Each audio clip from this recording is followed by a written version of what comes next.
We'll guide you through how to fade out audio in DaVinci Resolve. If you find this helpful, consider subscribing and liking the video.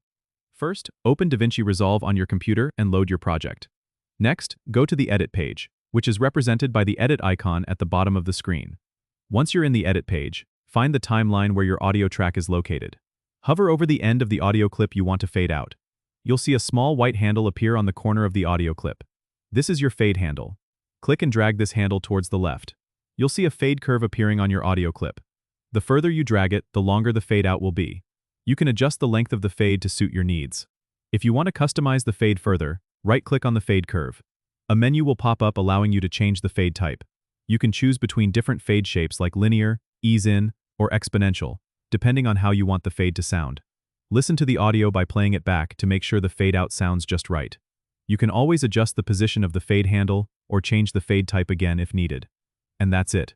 You have successfully added a fade out to your audio in DaVinci Resolve. Don't forget to subscribe and comment if this helped you out.